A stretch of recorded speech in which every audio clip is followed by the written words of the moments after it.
Go find another dining table. This spot is designated for kin, not for adopted girls."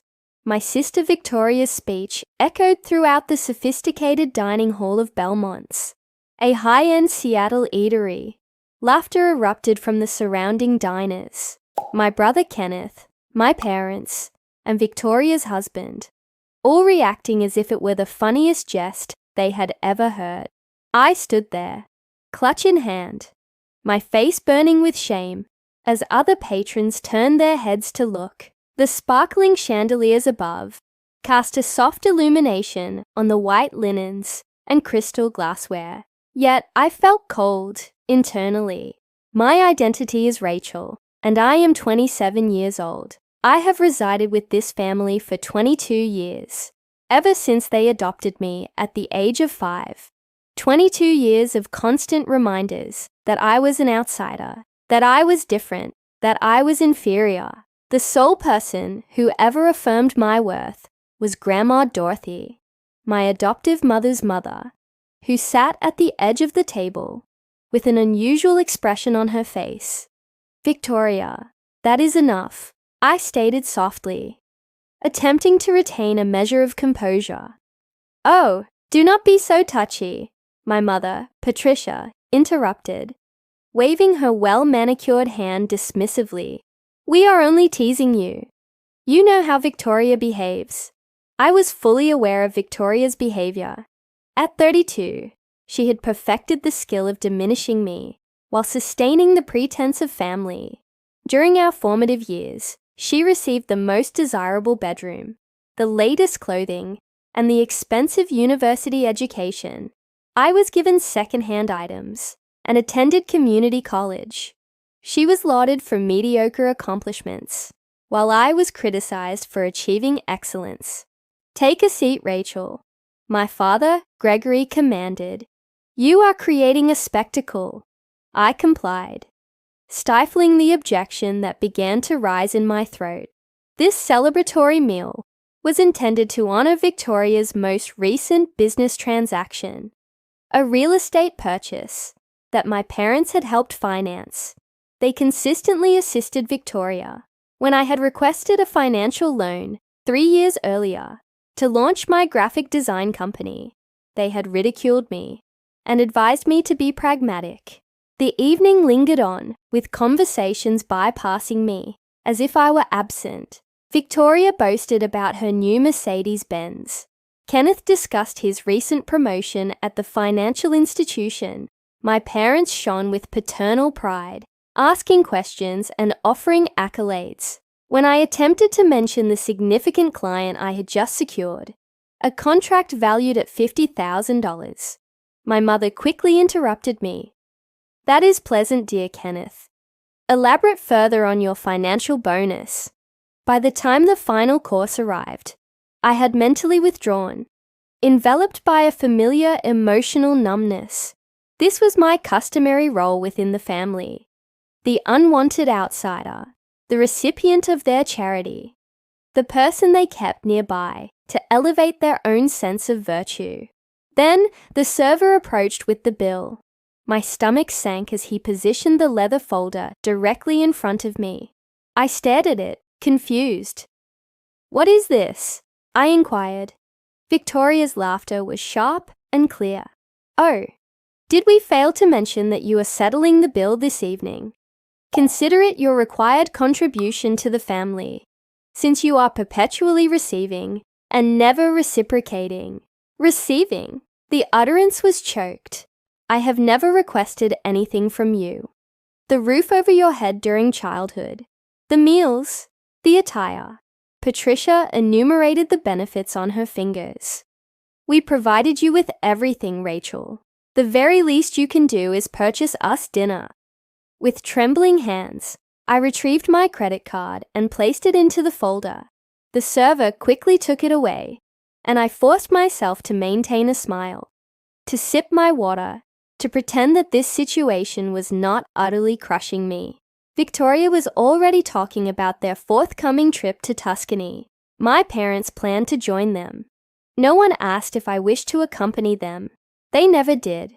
When the server returned with my card and the transaction receipt. I signed using fingers that felt detached. 370 for the dubious honor of being publicly humiliated by individuals who were supposed to cherish me.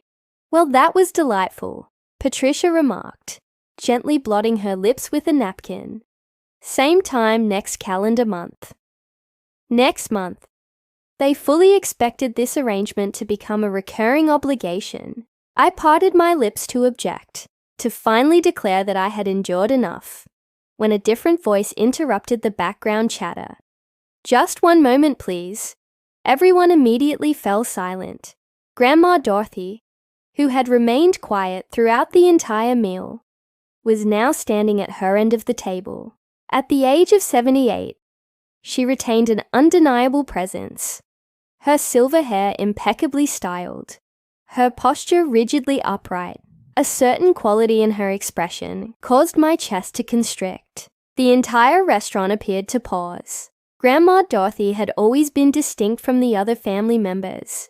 While my parents and siblings treated me as a burdensome obligation, she was the one who consistently attended my school performances, who remembered my date of birth, and who inquired about my ambitions. She was also the wealthiest person I knew, a self-made billionaire who had established a pharmaceutical business empire, starting from nothing. Recently, however, she had been more reserved, simply observing. I had noted her scrutinizing family gatherings with an intensity that made me curious about her thoughts. "Mother, what is it?" Patricia asked, a hint of annoyance entering her voice. "We were just preparing to depart. Be seated, all of you." Grandma Dorothy, his tone, carried an authority that prompted even my father to sit straighter in his chair. "I have something I intend to express, and you will all heed my words." Victoria rolled her eyes dismissively, but remained seated. Kenneth checked his cellular device beneath the table. My parents exchanged bewildered glances. Grandma Dorothy's unwavering gaze swept over each of them before settling upon me. Something registered in her eyes, perhaps sorrow or disappointment directed at everyone else. "I have been observing this family unit for many years," she began, her voice steady yet distant. "Observing how you treat Rachel, how you have always treated her." "Mother, genuinely?" Patricia protested. "This is inappropriate timing." Silence. The command was so sharp that my mother actually obeyed. "I am 78 years old, and I have dedicated the past several months to considering my ultimate legacy, and where my financial resources should be allocated after my passing." The table became utterly still. My father's eating utensil clinked against his dinner plate as he put it down. Victoria's self-satisfied look wavered. "We are all familiar with the established procedure." Grandma Dorothy continued. "The majority of my estate is designated for Patricia, subsequently to be distributed among the grandchildren. That is the stipulation within the current legally binding testament." I watched Victoria's countenance brighten with avarice. She had been relying on that future inheritance for many years, devising elaborate purchases and planning financial investments based on money she had not yet received. But I have instructed my legal counsel to draft a revised testament. Grandma Dorothy retrieved a sizable envelope from her handbag. "It was officially signed and notarized yesterday." The silence felt oppressive. "You cannot be serious about this," Kenneth stated. "You are altering your will because of what? A silly, insignificant joke." "A joke?" Grandma Dorothy's laugh sounded bitter. "I have witnessed every single one of you mock and degrade Rachel for over 20 years. I have watched you deliberately exclude her, humiliate her, and regard her as less than human. And this evening, you compelled her to pay for your excessive consumption while you found amusement in it. We were simply having light-hearted fun." Victoria attempted to justify, but her voice faltered slightly. "Fun?" Grandma Dorothy repeated the term as though it were repugnant. You consider deliberate cruelty to be entertaining. You believe that making an individual feel worthless constitutes amusement. My heart was pounding so intensely that I imagined everyone could perceive it. Grandma Dorothy slowly navigated her way around the table until she stood directly alongside me. Her hand rested gently upon my shoulder. Rachel is the sole individual within this family who has demonstrated genuine integrity, she announced. She has tirelessly worked for every single thing she possesses. She successfully established a business from the ground up without receiving any assistance from any of you. She is a kind, skilled, and highly resilient person, despite your most concerted efforts to erode her spirit. Mother, you are being overly dramatic, Gregory asserted, though his voice lacked any real conviction. Am I? Grandma Dorothy arched her eyebrows. Patricia, when was the last instance that you inquired about Rachel's life? Genuinely inquired and actively listened to her response. My mother's mouth opened and then closed without issuing a sound. Kenneth, have you ever once congratulated your sister regarding her professional accomplishments? Have you ever acknowledged her successes? My brother continued staring intently at his plate.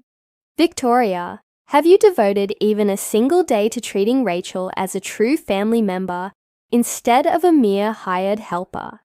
My sister's face flushed a deep red with a mixture of anger and acute embarrassment. Grandma Dorothy directed her gaze at each of them, her profound disappointment unmistakable. You have all failed dramatically.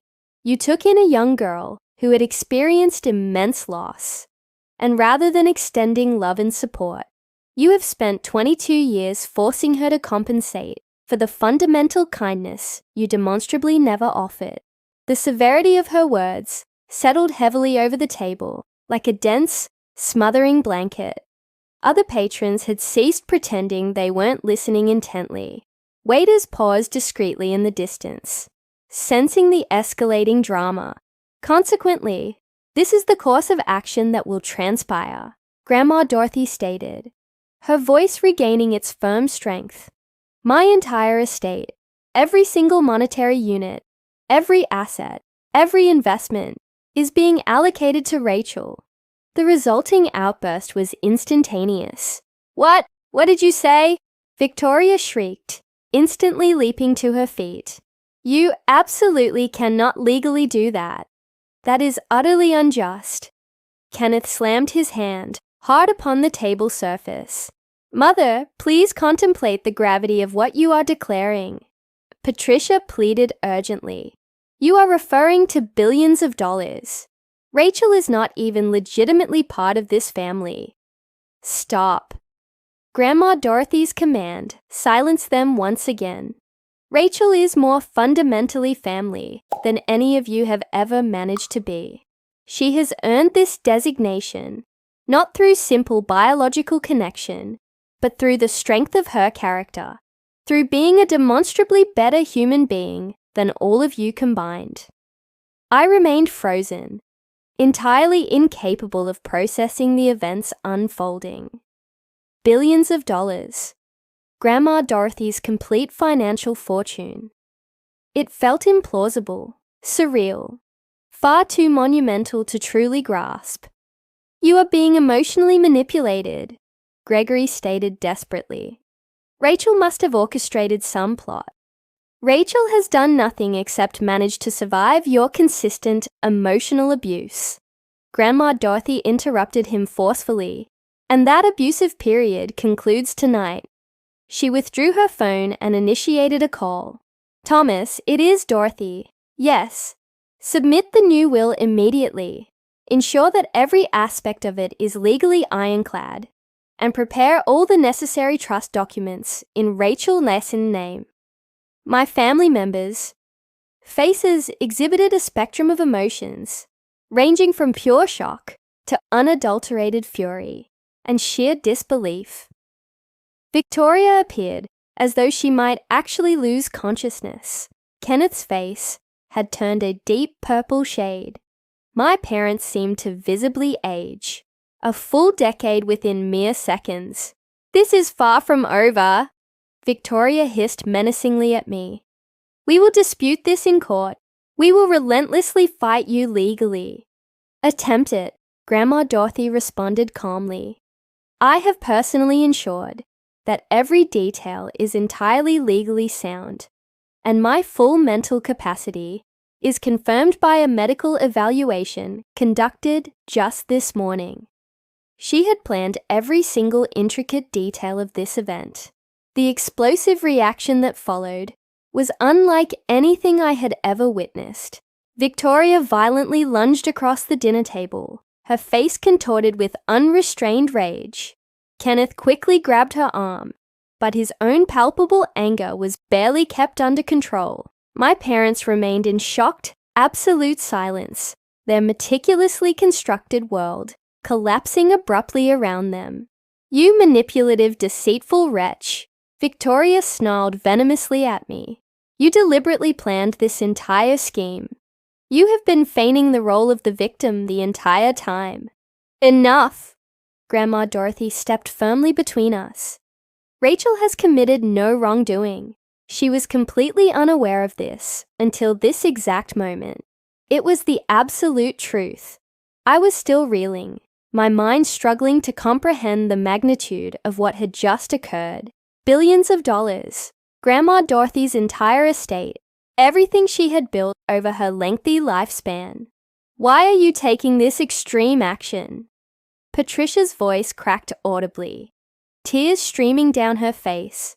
"I am your own daughter, your own blood relative, and you should feel deep shame regarding the way you have conducted yourselves." Grandma Dorothy replied, her voice softening slightly, but still resolute. "I afforded you every conceivable advantage in life, Patricia. Education, countless opportunities, and parental love, and you accepted all of that and fundamentally learned nothing about essential compassion or human kindness. Instead, you successfully transmitted your specific cruelty down to your own biological children." Gregory attempted a different tactic. "Let us try to be rational. We can work through this issue. Perhaps we could divide the estate." "There is absolutely nothing left to resolve," Grandma Dorothy stated firmly. "The decision has been definitively rendered. My legal team has ensured everything is meticulously prepared. The legal trust has been officially established. Rachel will inherit everything immediately upon my passing, with immediate access to specific financial accounts commencing tomorrow." Tomorrow. The word hung suspended in the air. This was not merely a distant promise concerning the future. This was a tangible, instantaneous, and actively happening reality. Kenneth leaned forward, his voice low and overtly threatening. "You are making a monumental error. Rachel possesses no ability to manage that substantial kind of wealth. She will recklessly squander it all within a single year. Rachel successfully built a prosperous business, starting with absolutely nothing." Grandma Dorothy interjected. "She possesses superior financial accountability at age 27 than any of you have ever demonstrated. She was forced to develop it because you consistently refused to help her." I finally found my voice, although it sounded shaky and uncertain. "Grandma, I still do not fully comprehend. Why are you choosing to do this now?" She turned toward me, and her expression softened considerably. "Because I have been watching you endure suffering for long enough, my sweet darling. I am currently dying." The room seemed to momentarily tilt on its axis. "What did you say?" The word was barely audible. "Stage 4 pancreatic cancer.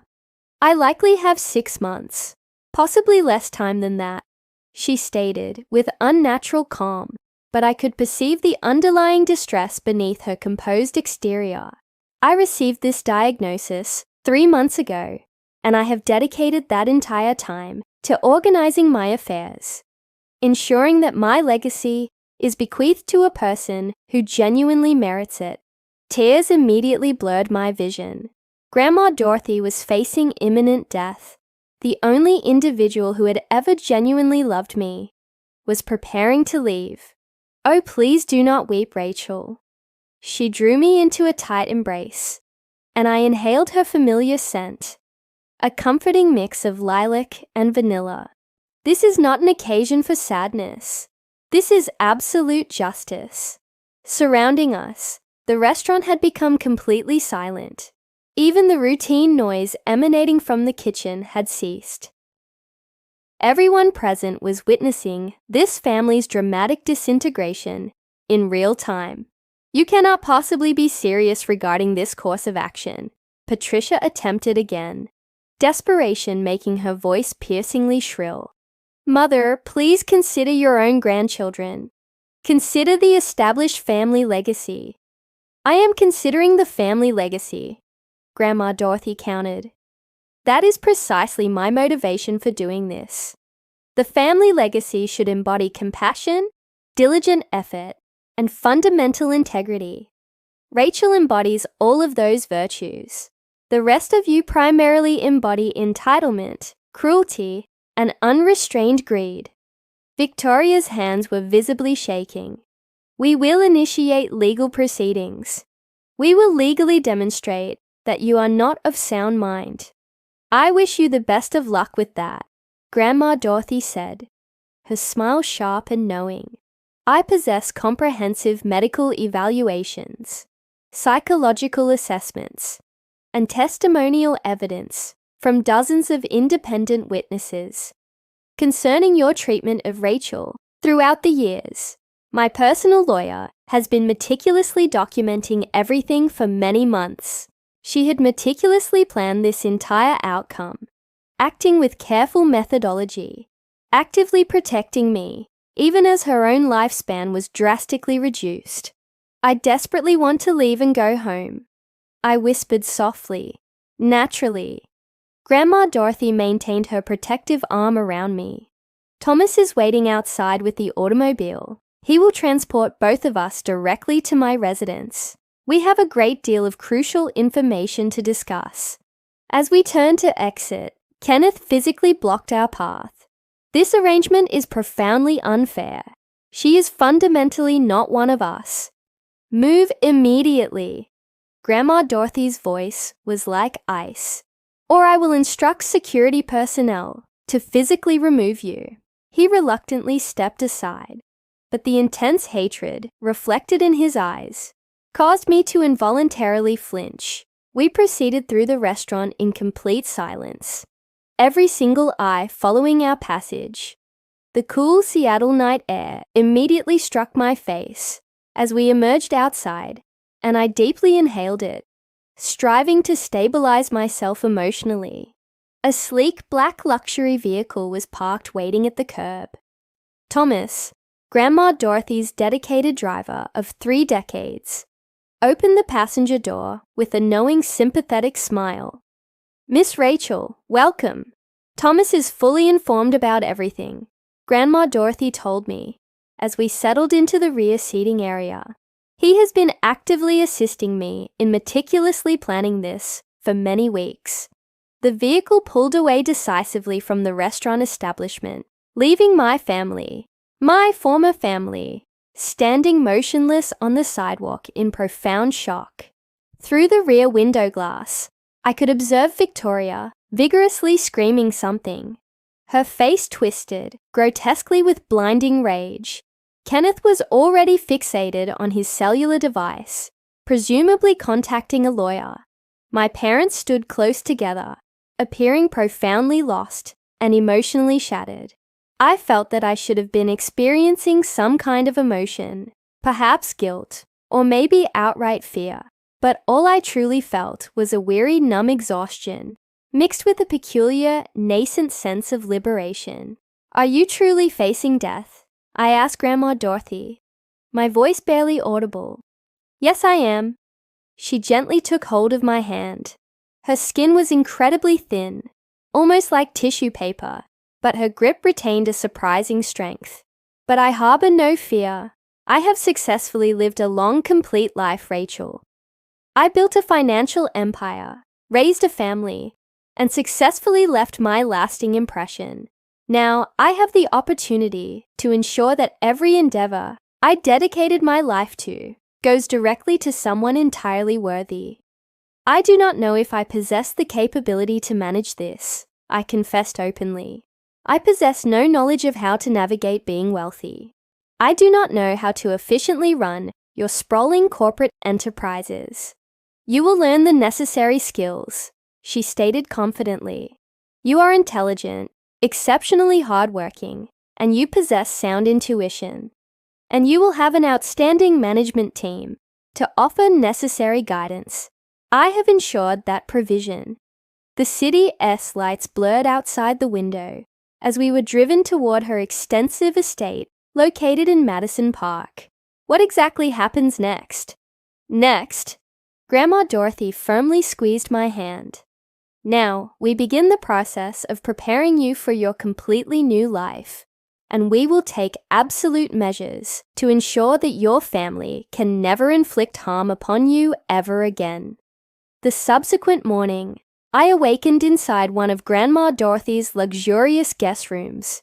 For a brief moment, I was disoriented by the silk sheets and the expansive view of Lake Washington through the floor-to-ceiling windows. Then, the overwhelming memories rapidly crashed back. The restaurant scene, the exorbitant bill, the astonishing announcement, absolutely everything. My phone had been relentlessly vibrating since I had powered it back on. 43 unanswered calls originated from Victoria, 27 from my mother, and 16 from Kenneth. Dozens of text messages ranged drastically from desperate pleas to overt threats. I scrolled through them with a strange emotional detachment. You are behaving selfishly. Consider the family. Patricia. I will utterly ruin you in court. You will not see a single penny. Victoria. We urgently need to have a conversation. This entire mess can still be rectified. Gregory. Grandma is clearly not thinking rationally. Assist us in getting her mentally evaluated. Kenneth. I deliberately set the phone down and walked toward the expansive window. Grandma Dorothy's estate occupied 3 acres of premium Seattle real estate. The morning sunlight glinted brightly off the surface of the lake. Sailboats already visible, dotting the water. This property was mine now, or it soon would be. A gentle tapping sound interrupted my internal musings. Miss Rachel, breakfast is now ready, and Miss Dorothy would like to see you promptly in the study. I located Grandma Dorothy, seated behind an enormous dark mahogany desk, appearing surprisingly vigorous, despite the revelation regarding her deteriorating health the day before. Thomas stood quietly nearby, and a distinguished-looking man in an expensive tailored suit sat facing her. Rachel, this is Walter, who serves as my personal attorney, Grandma Dorothy introduced. We urgently need to review a number of critical matters. Walter immediately stood up, shaking my hand with a firm professional grip. Miss Rachel, it is a sincere pleasure. Your grandmother has consistently spoken of you in the highest regard. I took a seat, still feeling entirely enveloped within an unbelievable dream state. Walter opened a leather portfolio and began to meticulously outline the complexities of the trust, the various corporate entities, and the financial investments. Figures that seemed mathematically impossible swam dizzyingly before my eyes. $3 billion in readily accessible liquid assets, $5 billion invested in property, and various other ventures, significant stakes in major pharmaceutical companies, diverse real estate development projects, and numerous technology startups. The immediate access accounts become active today. Walter explained precisely. $5 million designated for your personal use, while the overarching trust documents are finalized. Your grandmother wanted to ensure you possessed immediate financial resources. $5 million for instant personal use. I felt a surge of vertigo. There is still more you need to know, Grandma Dorothy stated, her eyes sharp and focused. Your family will inevitably attempt to legally challenge this will. They will falsely allege undue influence, diminished mental capacity, virtually anything they can conceive of. We must be entirely prepared for that. What precise actions can they realistically take? I inquired. Walter leaned slightly forward. Legally speaking, very little substantive action. Miss Dorothy possesses ironclad documentation, affirming her sound mental state, including evaluations secured from 3 distinct independent medical professionals. The will is virtually unbreakable. However, they retain the ability to significantly complicate the process, protract it endlessly in court, and deliberately generate negative public relations. Let them attempt it, Grandma Dorothy stated firmly. I have personally been documenting their atrocious treatment of Rachel for several years. Every vicious remark, every calculated exclusion, every single incident of financial abuse. If they truly desire a court confrontation, I will decisively bury them underneath overwhelming evidence. My cellular device vibrated again. Victoria. I silenced it immediately. There is one further matter you absolutely must be aware of, Grandma Dorothy continued, and something in her tone caused me to immediately tense up. Your adoption scenario was not precisely what you have always believed it to be. The entire room seemed to suddenly pitch. What exactly do you mean by that? She smoothly pulled a substantial folder from within her desk drawer, sliding it across the surface, directly toward me. When Patricia and Gregory officially adopted you, they received a significant sum of money. Patricia and Gregory were successfully approved as your adoptive parents and were granted complete access to those financial resources. My hands trembled uncontrollably as I quickly flipped through the various papers. $750,000. And yet I had always worn second-hand clothing, was forced to attend community college on restrictive student loans, and was constantly informed that the family lacked the financial means to assist me. They squandered every cent of it. I whispered softly, seeing the meticulous account statements, lavish vacations, luxury automobiles, Victoria's expensive private school tuition, Kenneth's college savings fund. They spent my designated money on absolutely everyone except for me. Yes, Grandma Dorothy confirmed quietly. I only made this devastating discovery myself 2 years ago. I have been rigorously investigating the matter ever since then, meticulously gathering all the necessary proof. That is outright theft, Rachel. They systematically stole from a vulnerable child. The sense of betrayal pierced me far deeper than any prior cruelty. It transcended simple cruelty or overt favoritism. They had criminally profited directly from my personal tragedy, taken financial resources explicitly earmarked for my welfare, and used it lavishly to spoil their biological offspring, while continuously treating me as a financial burden. Why did you not disclose this information to me sooner? I questioned. Because I needed to achieve absolute certainty. I required all the documentation to be perfectly organized and legally verifiable. And because, she paused briefly, appearing suddenly older and more fragile, because I fully understood that the instant you became aware of the truth, there would be no possibility of turning back. Your strained relationship with them, deeply toxic as it was, would reach a definitive, complete conclusion. She was absolutely correct. Any minuscule fraction of me that had maintained hope for a future reconciliation, that had fleetingly wondered if perhaps I was merely too sensitive or overly ungrateful, definitively perished in that very instant. They had not simply been cruel individuals. They were actual criminals. What specific action should I take now? I felt overwhelmed and utterly lost. You will allow me to professionally handle it, Grandma Dorothy assumed control.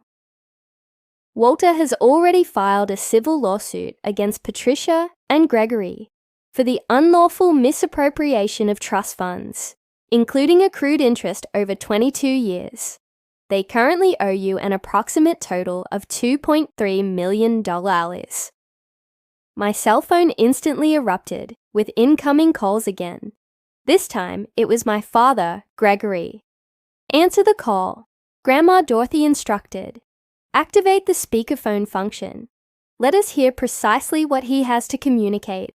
With hands that were still shaking, I accepted the incoming call. "Rachel." Gregory's voice was filled with palpable desperation. "Rachel, please. We absolutely must talk. Your grandmother is not thinking with full clarity. She appears entirely clear-headed to me," I stated, my voice sounding more steady than my internal state felt.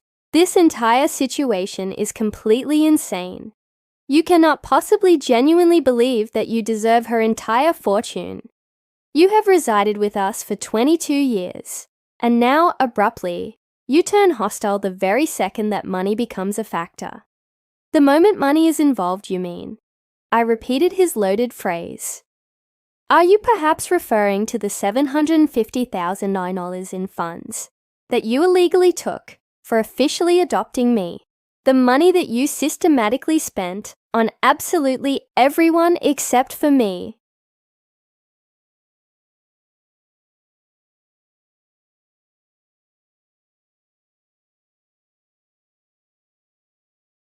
The word tasted intensely bitter. "Walter possesses all the necessary documentation. You criminally stole from me. Both of you were complicit." Patricia's voice then came through the phone line, sharp and shrill with burgeoning panic.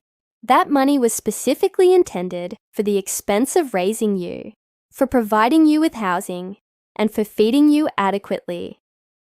You provided me with used, second-hand clothes, and forced me to entirely finance my own community college education," I retaliated. Meanwhile, Victoria received designer garments and a completely funded placement at a private university. Kenneth received a brand new car at the age of 16. I received nothing of value. "You are behaving ungratefully," Gregory attempted. "We provided you with a permanent home. You provided me with a prison," I declared firmly. The words felt powerfully potent and liberating. "You deliberately made me feel entirely worthless every single day, and you accomplished that while lavishly spending the money that was rightfully designated for my care. We will aggressively fight this legal action," Patricia threatened. "We will drag you into open court proceedings. Please proceed and do so." Grandma Dorothy quickly interjected. "I would find immense pleasure in watching you attempt to explain those financial records to a presiding judge. Explain how you illegally appropriated money intended for a grieving 5-year-old child and expended it on luxurious international vacations." The call abruptly terminated. They had suddenly hung up, likely to immediately contact their own legal representation. I felt Walter's calming hand placed on my shoulder. "Miss Rachel, I recognize this entire situation is profoundly overwhelming, but you must completely understand this essential fact. You possess all the definitive advantages here. They have absolutely no legitimate legal basis to stand upon. They will undeniably still try, regardless," I asserted. "Of course they will make the attempt," Grandma Dorothy conceded, "but they will inevitably lose the fight, and when that occurs, you will never be obligated to see them again." 3 days later, the entire narrative somehow leaked to the mass media, and I strongly suspected Victoria was the source. The explicit details regarding Grandma Dorothy's substantial will alteration had been released to the press. Billionaire disinherits biological family for adopted granddaughter. The sensational headlines prominently screamed. My phone would not cease ringing, with persistent reporters demanding official statements. I had temporarily relocated into Grandma Dorothy's spacious estate, Unable to tolerate residing in my apartment, whose address my family knew, Thomas had carefully retrieved my necessary possessions, and I was existing within a strange, unsettling bubble of opulent luxury mixed with overwhelming chaos. The general public response was sharply divided. Some individuals publicly praised Grandma Dorothy for justly rewarding moral character over mere blood relation. Others denounced me as a manipulative gold digger who had skillfully seduced an elderly woman out of her fortune. The comment sections online were brutally cruel. She must have been secretly sleeping with the old woman's lawyer, or something equally corrupt. Gold digger alert. This girl knew precisely what she was attempting to accomplish. Good for Dorothy. Family is defined by how you treat others, not blood. That adopted girl is guaranteed to exhaust billions within 1 year. Just wait and see. I attempted to disregard the comments, but the negative words deeply burrowed underneath my skin. Was my acceptance of this gift wrong? Should I have entirely refused Grandma Dorothy's generous bequest? Cease reading those negative comments immediately, Grandma Dorothy instructed, finding me hunched over my laptop computer in the library. She appeared visibly frailer than she had just days prior, the aggressive cancer clearly advancing rapidly. People will invariably harbor opinions. Allow them their fruitless talk. They are calling me absolutely terrible things. I confessed. They hurled terrible epithets at me when I successfully built my initial company, she responded, settling into the large chair positioned beside me. They claimed I was too overly aggressive, too inherently masculine, too ambitiously driven. They believed a woman could never possibly succeed within the pharmaceutical industry. I decisively proved them all wrong. She gently took my hand. Her grip was noticeably weaker now. You will also prove them definitively wrong, Rachel. Not by engaging in self-defense, but simply by continuing to be exactly the person you are. Kind, diligent, and principled. That same afternoon, Walter arrived bearing urgent news. Patricia and Gregory have officially filed legal papers to contest the will. They are officially claiming diminished mental capacity and undue influence.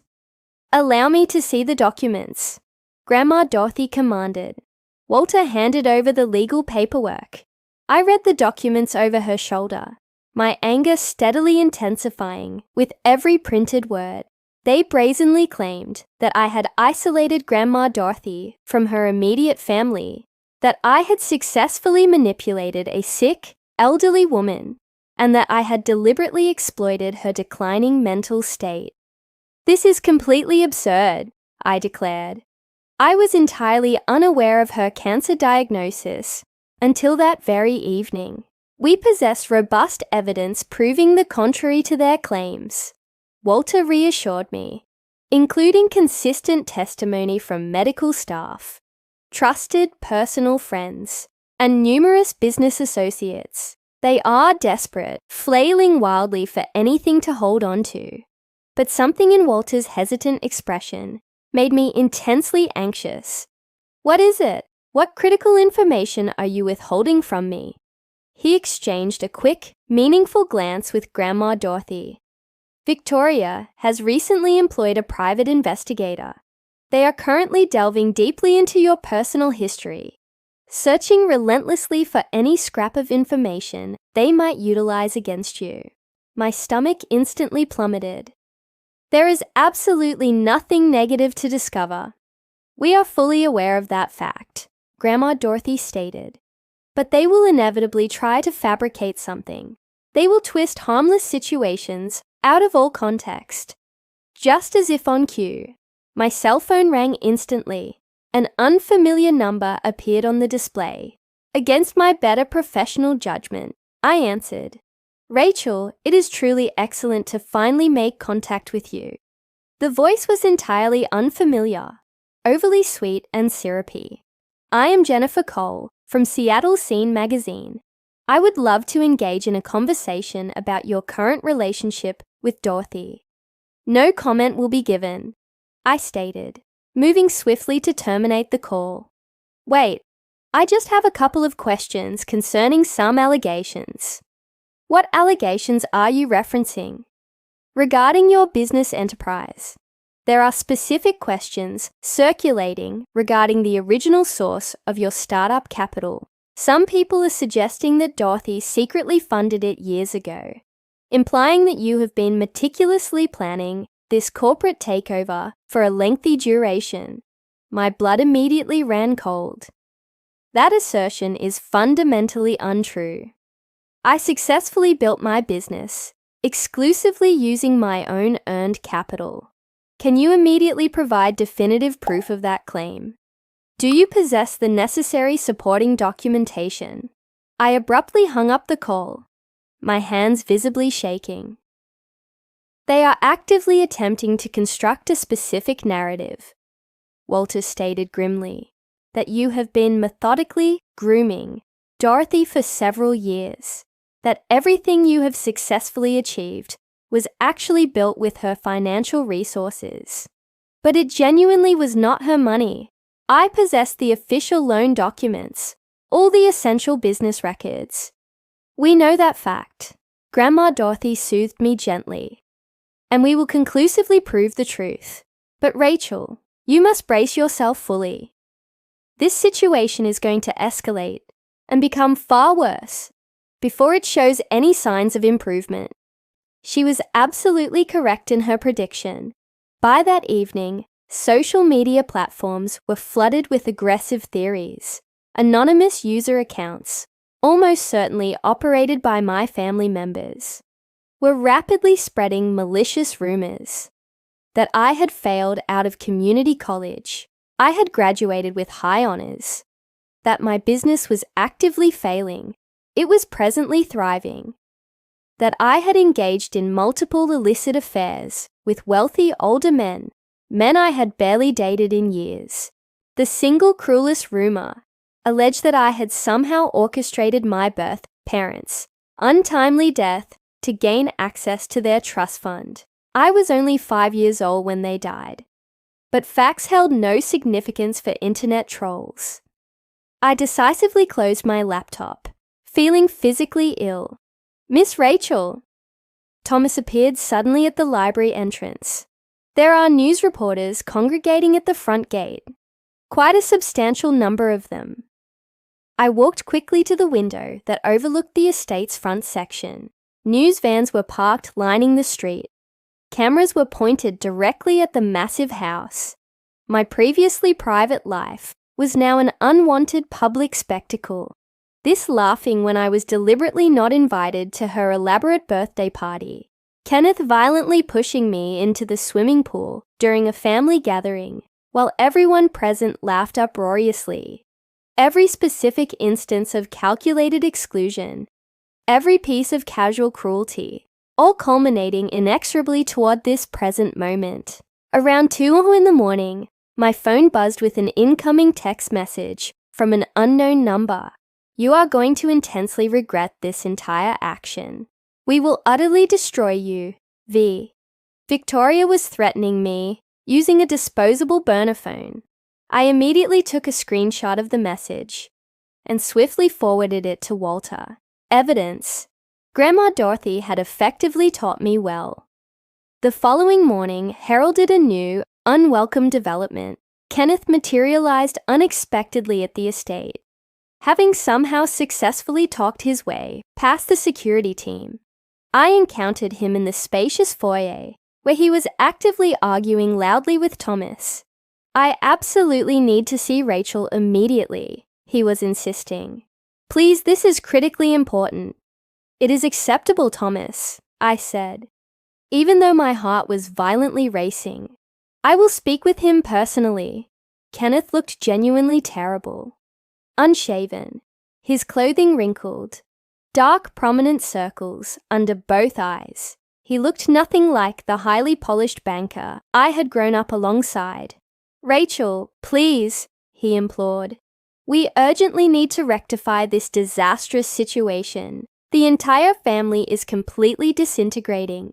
The family completely disintegrated a very long time ago, I retorted. You are merely noticing that fact now, because substantial money is directly involved. That is profoundly unfair. I acknowledge that we were not consistently. I know that we potentially could have been considerably better to you. But this, he broadly gestured around the vast estate, cutting us out entirely. That is taking things far too extremely. Too extreme. My voice suddenly rose, despite my conscious attempt to remain calm. Kenneth, you intentionally shoved me into a pool when I was 12, and I nearly drowned completely, because nobody had bothered to teach me how to swim. Swimming lessons were exclusively reserved for real family. Victoria openly told everyone at my school that I was adopted because my biological parents specifically did not want me. Mom forgot my actual birthday celebration 3 consecutive years in a row. Dad explicitly told me I should be grateful for receiving mere scraps. And all of you collectively spent $750,000 that was specifically intended for my welfare, while I was forced to work 3 simultaneous jobs, just to fully pay for community college tuition. Kenneth's face went utterly white. I was entirely unaware of that specific trust fund money. I solemnly swear I knew nothing. You were unaware because you never once bothered to ask, I countered. Not a single one of you ever genuinely asked about me, about the trajectory of my life, about whether I was fundamentally okay. The words streamed forth unrestrainedly, years of accumulated pain finally finding voice. You claim you want to repair the family. There is absolutely nothing left that requires fixing. It was fundamentally broken from its inception. Rachel, please leave my house immediately. My voice was now perfectly steady, entirely cold. Get out of this house and ensure you do not ever return.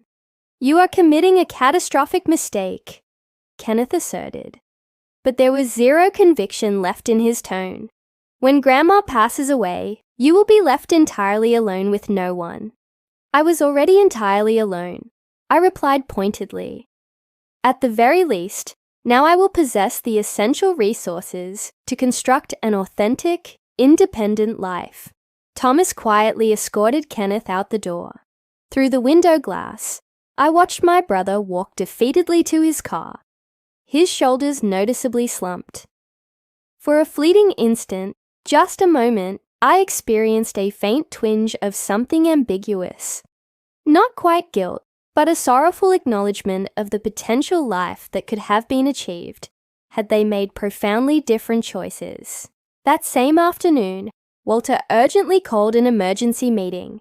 His expression was noticeably grave. Victoria's dedicated legal team has managed to locate something significant, he revealed. Or rather, they are claiming to have located something. They are officially alleging that you personally forged specific documents related to your business, specifically targeting your client contracts. They are actively attempting to portray you as fundamentally dishonest, someone fully capable of manipulating Dorothy. That is utterly insane, I stated immediately. All of my contracts are completely legitimate.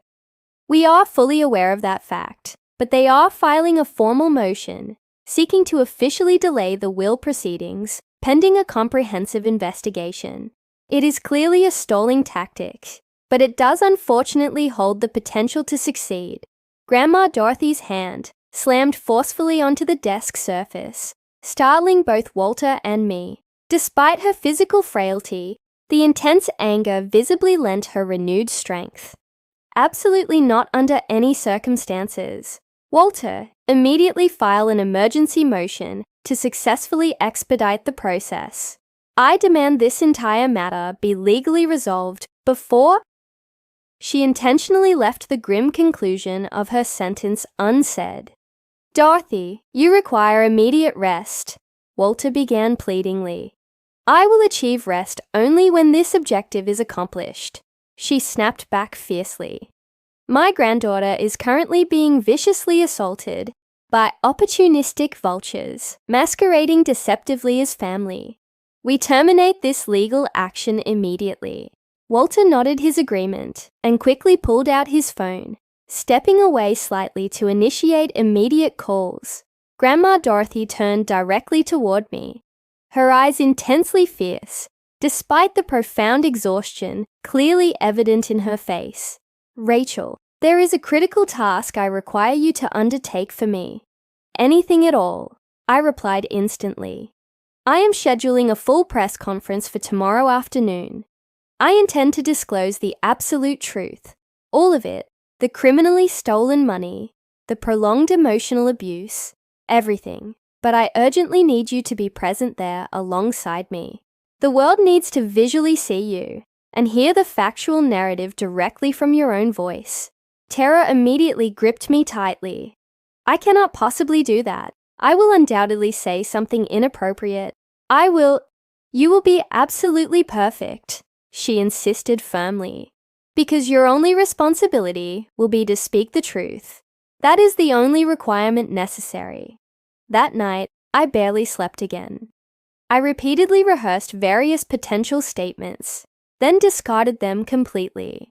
How is it possible to adequately summarize 22 years of continuous, agonizing pain in only a few short minutes? How do you effectively compel complete strangers to fully understand the depth of the situation? The press conference was formally scheduled for 2 p.m. the next day at Grandma Dorothy's downtown corporate office. When Thomas carefully drove us to the location, the sheer volume of media presence was overwhelming. Cameras were positioned everywhere, reporters aggressively shouting numerous questions, a sizable crowd of curious onlookers documenting the entire scene on their phones. Walter had meticulously prepared a detailed official statement, but when I gazed closely at Grandma Dorothy, truly focused upon her, I recognized the immense toll this effort was taking on her. She was actively dying, utilizing her final reserves of physical strength to vigorously fight this battle on my behalf. The designated conference room was densely packed, cameras actively rolling, lights intensely bright, the air thick with palpable anticipation. Grandma Dorothy sat calmly beside me at a long table, Walter positioned on her other side. She appeared physically small, but utterly unbreakable in spirit. "Thank you all for attending today," she commenced, her voice surprisingly powerful and clear. "I am present here today to directly address the pervasive rumors and the baseless allegations surrounding my final will and my granddaughter Rachel." She proceeded to systematically lay out every fact, the detailed documentation of years of abuse, the stolen trust fund money, the 2 decades of emotional and financial manipulation. She presented concrete bank records, formal medical evaluations, conclusively proving her full mental competence, and corroborating testimony from various independent witnesses. The presentation was devastatingly methodical and entirely irrefutable. Some individuals have suggested that Rachel somehow manipulated me, Grandma Dorothy stated, her gaze sweeping across the entire room. The factual truth is the absolute reverse. My biological family systematically manipulated her. They took a severely grieving 5-year-old child and effectively utilized her as a convenient emotional punching bag for their own deep-seated inadequacies. They criminally stole from her, constantly belittled her, and intentionally made her feel completely worthless. Despite enduring all of that relentless abuse, Rachel successfully built a life and established a thriving business. She evolved into a kind, deeply compassionate, and immensely hardworking woman. Everything that they demonstrably are not. Then, she physically gestured toward me. Rachel would now like to say a few brief words herself. My mouth immediately went dry. Every single eye in the packed room was fixed directly upon me. I could perceive the instant judgment, the raw curiosity, the deep skepticism. I carefully cleared my throat.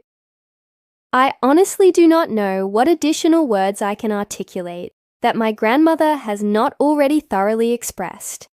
I never desired this relentless public attention.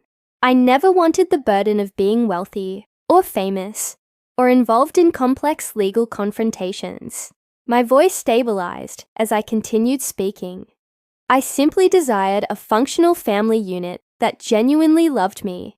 I yearned for parents who truly cared about my well-being. I desired siblings who genuinely celebrated my professional successes, instead of simply mocking them relentlessly. I merely wanted to feel that I truly belonged somewhere. I looked directly into the camera lenses. I am fully aware that some of you currently believe I am a gold digger, that I deliberately manipulated a dying woman solely for her money. But I was entirely unaware of the existence of the inheritance until that specific night in the restaurant. I was completely unaware that my grandmother was seriously ill. I knew nothing at all about the stolen trust fund money. All I knew unequivocally was that yet again, my family was publicly humiliating me and aggressively demanding that I pay the bill for the sheer privilege of being present. Tears welled up, but I forcibly pushed them back. My grandmother is granting me her substantial fortune because she possesses an unwavering belief in the person I fundamentally am, not because I ever once requested it from her. And I am fully committed to honoring that immense trust by actively being exactly the person she sees. Someone who successfully builds things, genuinely helps struggling people, and definitively refuses to engage in cruelty, simply because it is the easier option.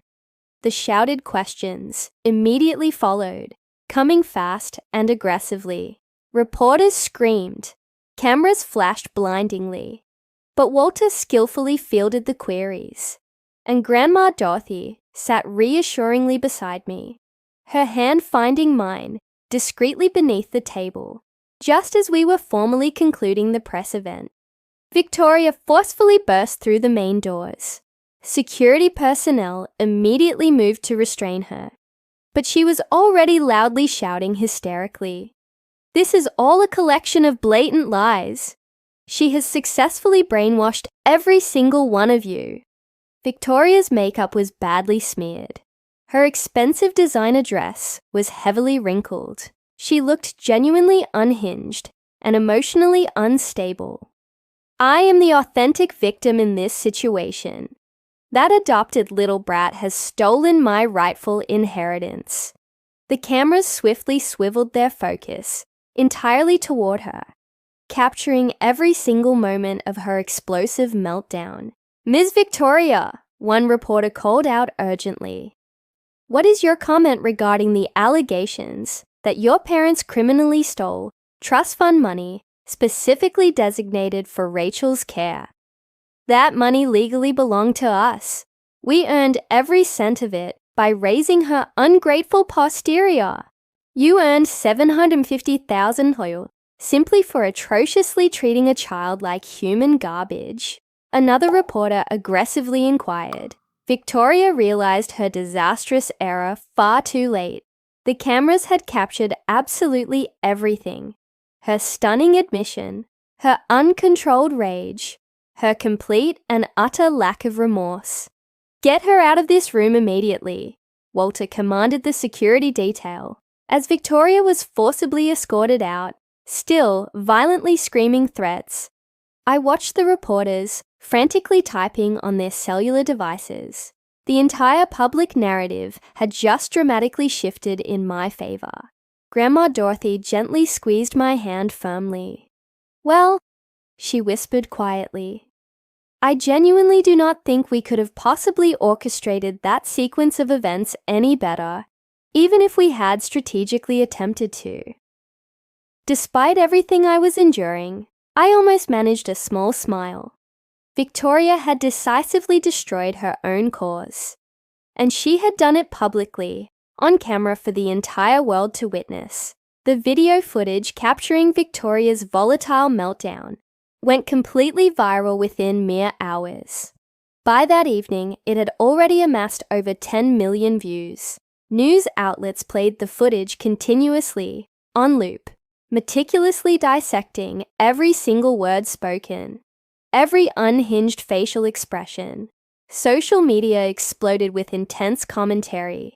Did she seriously just openly admit they took money for raising an adopted kid? This entire family is profoundly toxic. Rachel deserves every penny. Victoria just completely torpedoed her own legal case in under 60 seconds. Absolutely brilliant. That look on her face when she realized what she had confessed. Priceless. The general public opinion shifted dramatically overnight. What had previously been a sharply divided conversation instantly became a monumental landslide of public support directed toward me, coupled with widespread condemnation aimed squarely at my family. Memes quickly spread. Commentary videos meticulously analyzed the situation. Legal experts publicly weighed in, all universally agreeing that Victoria's stunning on-camera admission had essentially torpedoed any faint chance they might have had of successfully contesting the will.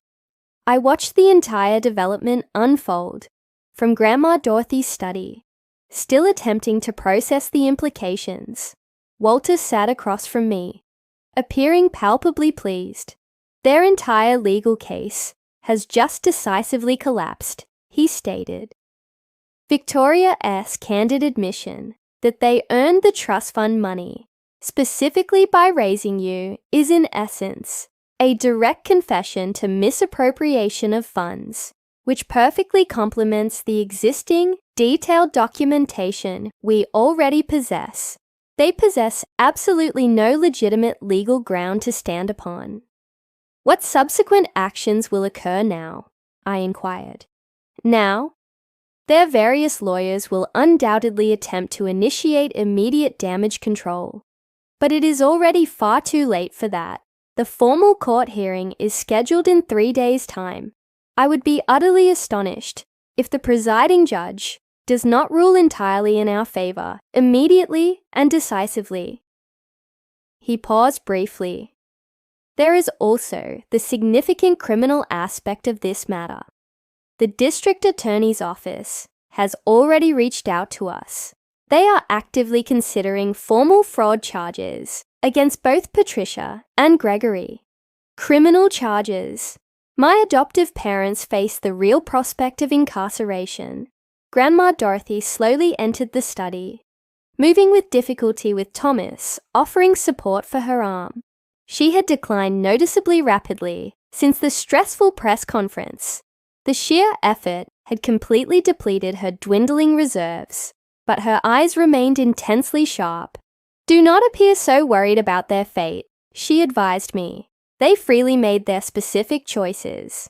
Now, they must inevitably face the consequences. But they are still officially my parents, I stated quietly, almost offensively. Or they were intended to be my parents. They were demonstrably never your parents, Grandma Dorothy declared firmly.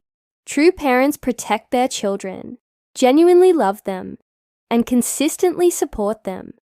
What Patricia and Gregory executed was deliberate exploitation, pure and profoundly simple. My phone vibrated again. Another text message. But this particular one immediately caused my blood to run cold. I know your current residence now. This is definitely not over. V. I instantly showed the threat to Walter, who immediately placed a call. I am immediately filing a formal restraining order today and significantly increasing the security measures here at the estate. She is exhibiting signs of extreme desperation, Grandma Dorothy observed sagely. Desperate individuals often undertake genuinely dangerous actions. She was tragically correct. Over the course of the next 2 days, Victoria's public behavior became increasingly erratic and disturbing. She brazenly showed up at my former apartment building, screaming obscenities at the residents. She posted lengthy, rambling, increasingly unhinged rants on social media platforms.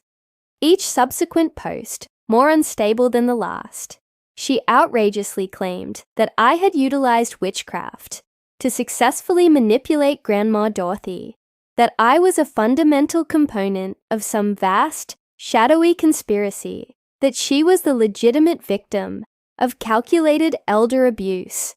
Each desperate post only further exacerbated her already catastrophic public standing. The public watched her engage in real-time self-destruction, and any lingering shred of public sympathy that might have existed for her instantly evaporated. Kenneth attempted an entirely different approach. He appeared on a local television news program, carefully presenting himself as the highly reasonable middle ground. Look, I believe strongly that mistakes were undeniably made by both involved sides, he stated earnestly while addressing the camera. Yes, perhaps we were not as completely welcoming toward Rachel as we inherently should have been, but to totally cut out the entire biological family over simple childhood disagreements, that seems profoundly extreme. The skeptical interviewer was clearly unconvinced by his performance.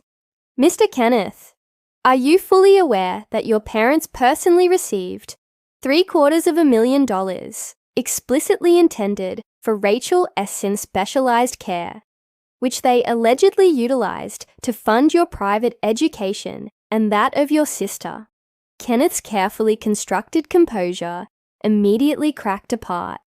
That specific money was fundamentally intended for the entire family unit. Rachel ultimately benefited from those resources too. She was forced to wear second-hand garments, while your sister was dressed in designer clothing. She was forced to take out significant student loans to attend community college, while you attended a prestigious private university on a fully funded basis. How precisely did she concretely benefit from those funds? Kenneth abruptly terminated the interview prematurely, but the devastating damage was already complete. The public saw directly through his shallow pretense. My father, Gregory, attempted yet another tactic. Desperately appealing for public sympathy, he gave a highly tearful, emotionally manipulative interview about how he had sincerely loved me like a daughter, how this entire situation was profoundly breaking his heart, how families should ultimately forgive each other's mistakes.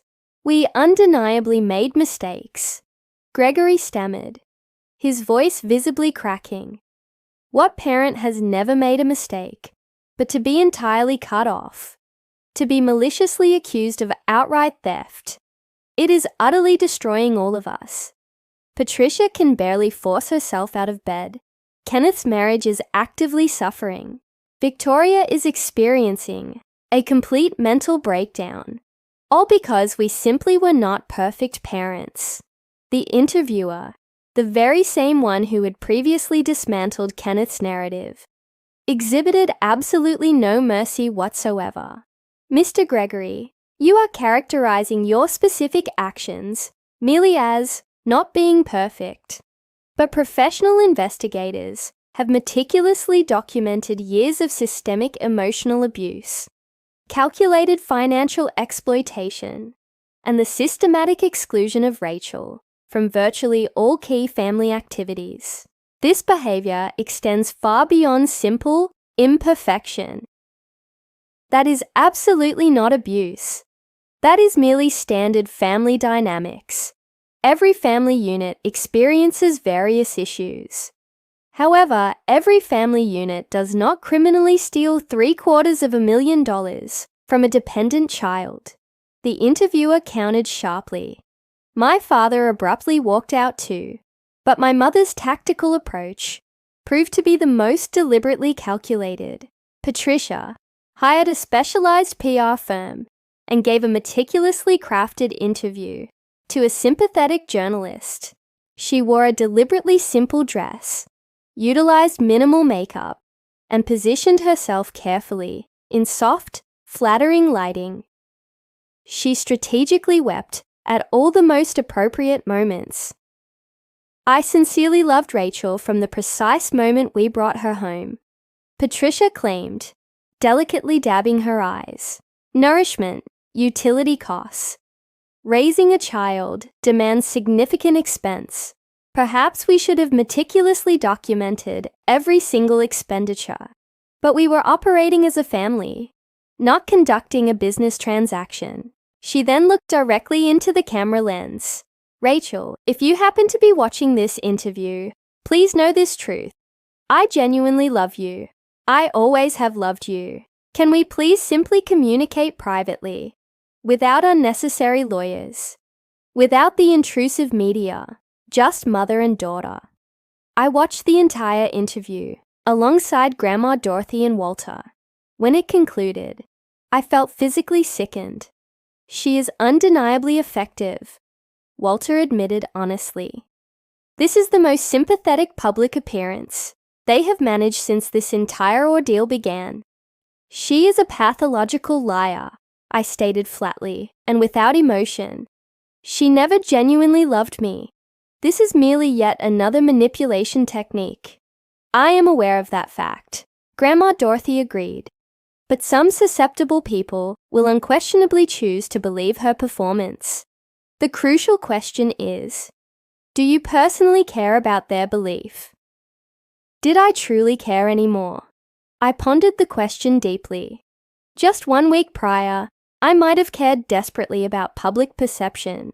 I would have fiercely desired everyone to know the verifiable truth, to clearly see Patricia for the manipulative person she truly was. But now, no, I declared. I no longer care what random strangers think of me. The people whose opinions genuinely matter already know the absolute truth. Grandma Dorothy smiled gently. Good girl. The actual court hearing finally arrived on a typical grey Seattle morning. The courthouse building was heavily surrounded by persistent media, vocal protesters holding signs both for and against me, and curious onlookers hoping to glimpse the unfolding drama. Walter had meticulously arranged for us to gain entry through a discreet private entrance, but I could still clearly hear the persistent noise outside. Grandma Dorothy looked physically frail, confined to her wheelchair. We had finally persuaded her to utilize one, but her spinal posture remained perfectly straight. I held her hand firmly as we entered the austere courtroom. My family was already present inside. Patricia, Gregory, Kenneth, and Victoria sat stiffly at the defendant's legal table alongside their team of expensive lawyers. Patricia maintained the fragile, sympathetic outward appearance from her earlier interview. Gregory looked emotionally exhausted and completely defeated. Kenneth actively avoided meeting my gaze. But Victoria stared intensely at me with pure, unadulterated hatred. The presiding judge, a stern woman in her 60s, named Judge Morrison, entered the room and everyone instantly rose respectfully. This session is a formal hearing regarding the last will and testament of Dorothy Hayes and the formal contest filed by Patricia Hayes and her family. Judge Morrison commenced. I have carefully reviewed all documentation submitted by both involved parties. Counsel, please present your opening statements. The family's primary lawyer spoke first, a slick, polished man named Robert, who aggressively argued that Grandma Dorothy had been subjected to undue influence, that her advanced illness had significantly impaired her judgment, and that the new will should be entirely set aside in favor of the previous legally binding version. Then, Walter calmly rose to speak. He did not engage in aggressive arguments or emotional pleading. He simply presented verified facts, bank records, unequivocally demonstrating the criminally stolen trust fund money, formal medical evaluations from 3 separate qualified doctors, confirming Grandma Dorothy's clear mental competence, corroborating testimony from various business associates, affirming her consistent mental acuity, detailed documentation, outlining the abuse I had suffered, photos, audio recordings, witness statements, and finally, Victoria's devastating viral video confession. Your Honour, Walter concluded definitively, this is fundamentally not a legal case concerning undue influence. This is a clear case concerning a woman exercising her right to leave her substantial estate to the individual who genuinely merits it, and a family consumed by rage because their designated victim has finally successfully escaped their control. Patricia's lawyer attempted to counter this narrative, but Judge Morrison instantly cut him off sharply. I have observed and read sufficient evidence, she stated firmly. The presented evidence is completely overwhelming. Miss Dorothy Hayes was undeniably of sound mental capacity when she legally executed her new will. The documentation detailing the years of abuse is extensive and highly credible, and the explicit admission by Victoria Hayes that the family earned money specifically intended for Rachel. AS Care essentially serves to confirm the allegations of egregious financial exploitation. My heart started vigorously pounding. Furthermore, Judge Morrison continued without hesitation. The overtly aggressive behavior exhibited by the contesting parties throughout these legal proceedings, including the numerous threats, harassment, and intentional public defamation, only further reinforces that Miss Dorothy's decision was unequivocally correct. A family unit that genuinely loved Rachel would never have subjected her to this treatment, either before or after the significant will change. Victoria instantly sprang to her feet, unable to restrain herself. This is absolute nonsense. You cannot simply sit down immediately, Judge Morrison commanded forcefully, or I will cite you for contempt of court. Victoria reluctantly sat back down, but her raw fury was intensely palpable. I am definitively ruling in favor of the will, as it was recently executed, Judge Morrison declared solemnly. The contestation is formally dismissed with prejudice. Furthermore, I am hereby ordering Patricia and Gregory Hayes to pay full restitution for the unlawfully misappropriated trust funds, $750,000 plus accrued interest, calculated over 22 years, totaling an approximate sum of $2.3 million. They possess precisely 90 days to render payment in full. The courtroom immediately erupted into chaos. Patricia physically collapsed in her chair, loudly sobbing uncontrollably. Gregory looked as though he had instantly aged 10 years in 10 seconds. Kenneth buried his head deeply in his hands. Victoria started screaming vile obscenities until court bailiffs forcibly escorted her out of the room. I sat utterly frozen, completely incapable of processing the fact that it was genuinely finished. We had won the legal battle completely, decisively, and irrevocably. Grandma Dorothy firmly squeezed my hand again. It is finally concluded, sweetheart. You are legally free. The media immediately swarmed us as we departed the courthouse, but Walter and Thomas quickly formed a protective barrier. I could clearly hear the shouted questions. How did I feel personally? What specific plans did I have for utilizing the immense money? Did I have a personal message for my family? But I remained silent, offering no response. I simply assisted Grandma Dorothy into the waiting car and allowed Thomas to expertly drive us away from the scene. Back at the vast estate, Grandma Dorothy was physically exhausted, but deeply satisfied.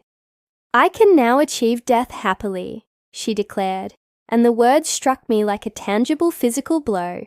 Do not speak those words, I whispered urgently. Please, stop. Oh, Rachel. She gently cupped my face, using her thin hands. I harbor no fear of death. I successfully witnessed justice being served.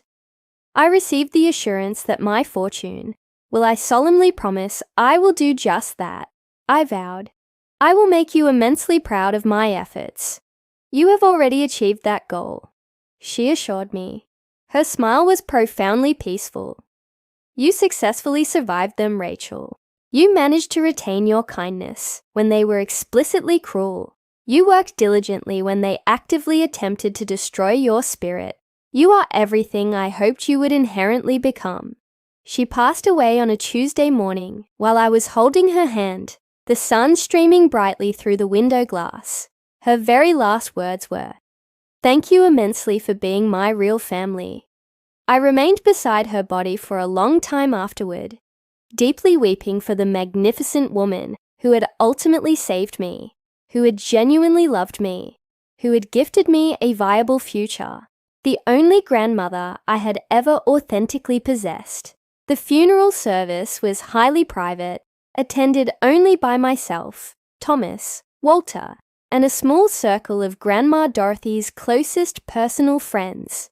My biological family was pointedly not invited, although Patricia made an attempt to crash the service and was immediately turned away by security guards. In the weeks that followed, the comprehensive transfer of all assets was successfully completed.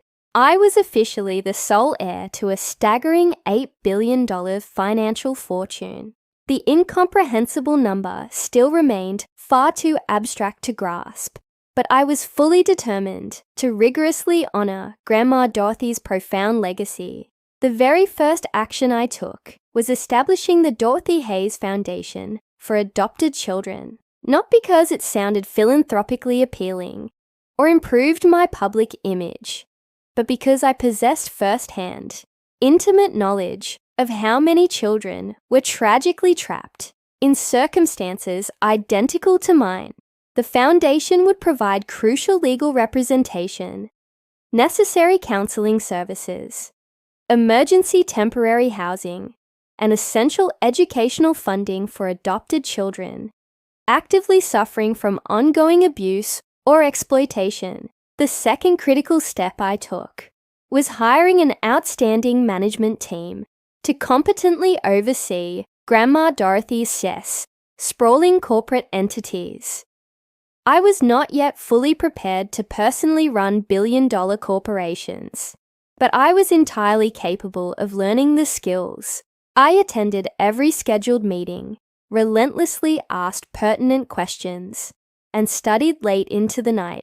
Slowly, I began to genuinely understand the vast empire she had successfully constructed. My family's subsequent downfall was swift and brutally painful.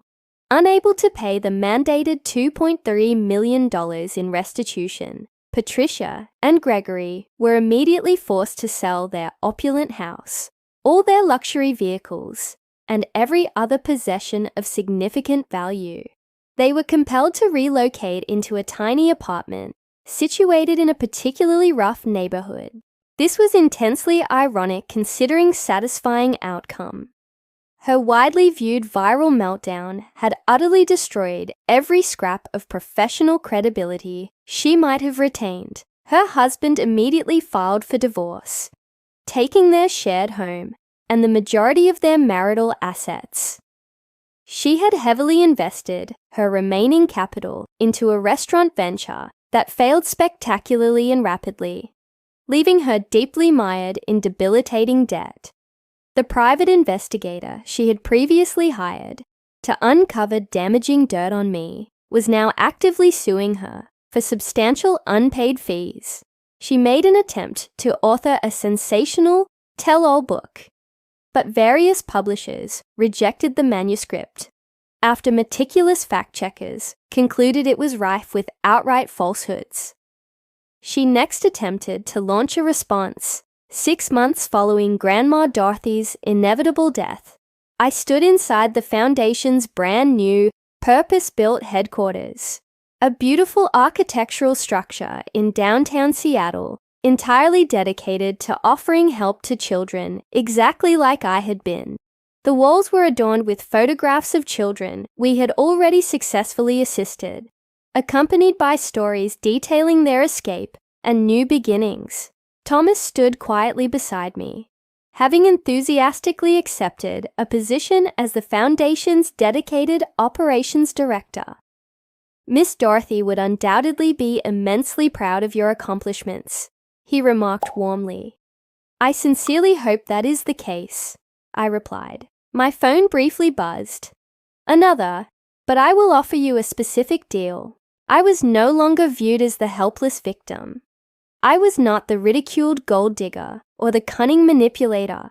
I was simply Rachel, a woman who had successfully survived profound adversity, thrived despite it, and consciously chosen to help other individuals achieve the very same outcome. I had received information through mutual acquaintances that Victoria was currently employed in telemarketing Grace. Victoria's repeated attempts to rebuild her shattered life consistently failed, each subsequent venture collapsing immediately under the insurmountable weight of her severely tarnished reputation and her inherently poor decision-making. Patricia and Gregory spent their remaining years living in pervasive poverty and debilitating isolation, their biological children too consumed by their own escalating struggles to offer meaningful assistance. Kenneth A.'s overwhelming pride never permitted him to accept available jobs he haughtily deemed beneath his social status, keeping him perpetually teetering on the perilous edge of absolute financial ruin. They had originally constructed their entire lives upon an inherently flawed foundation of rampant entitlement and deliberate cruelty. And when that weak something genuinely beautiful, that, purely and simply, was the natural progression of justice, taking its final course.